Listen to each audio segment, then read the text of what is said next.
Hello friends, Shri kitchen ಚಾನಲ್ಗೆ ಸ್ವಾಗತ. ಈ ದಿನ ನಾನು ಸ್ವೀಟ್ ಪೊಂಗಲ್ ಮಾಡ್ತಾ ಇದ್ದೀನಿ.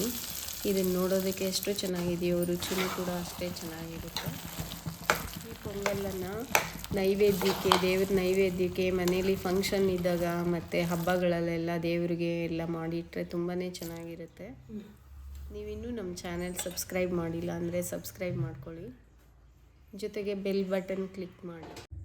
ಈಗ ಒಂದು ಪಾತ್ರೆಗೆ ನಾನು 1 ಕಪ್ಪಷ್ಟು ರೈಸ್ ತೊಗೊಂಡಿದ್ದೀನಿ. ಅದೇ ಕಪ್ಪಲ್ಲೇ ನಾನು 1 ಕಪ್ಪಷ್ಟು ಹೆಸರು ಬೇಳೆ ತೊಗೊಂಡಿದ್ದೀನಿ. ಇವಾಗ ನೀರು ಹಾಕೋದನ್ನೆಲ್ಲ ಚೆನ್ನಾಗಿ ವಾಶ್ ಮಾಡ್ಕೊತೀನಿ.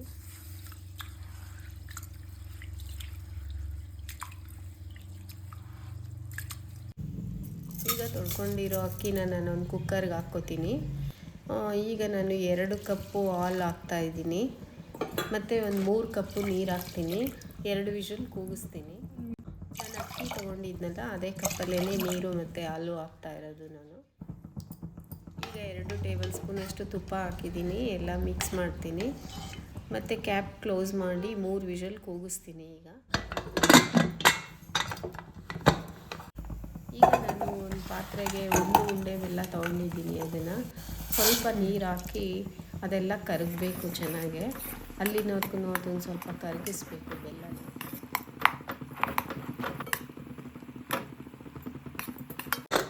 ಈಗ 3 ವಿಷಲ್ ಆಗಿದೆ. ಅನ್ನ ಮತ್ತು ಬೇಳೆ 2 ಬೆಂದಿದೆ. ಇದನ್ನೊಂದು ಸರ್ತಿ ಚೆನ್ನಾಗೆಲ್ಲ ಮಿಕ್ಸ್ ಮಾಡ್ತೀನಿ.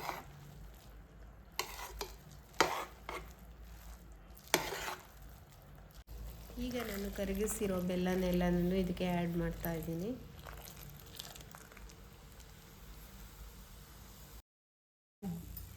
ಈಗ ಹೊಂದ್ಕೊಳ್ಳೋ ರೀತಿ ಎಲ್ಲ ಈ ರೀತಿ ಮಿಕ್ಸ್ ಮಾಡಬೇಕು.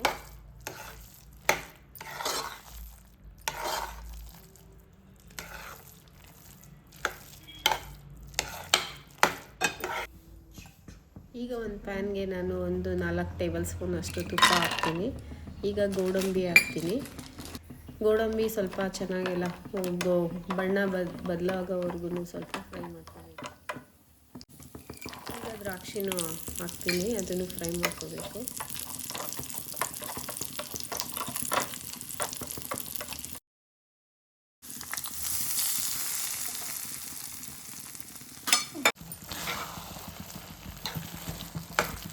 ಈಗ ಸ್ವೀಟ್ ಪೊಂಗಲ್ ರೆಡಿ ಆಯಿತು.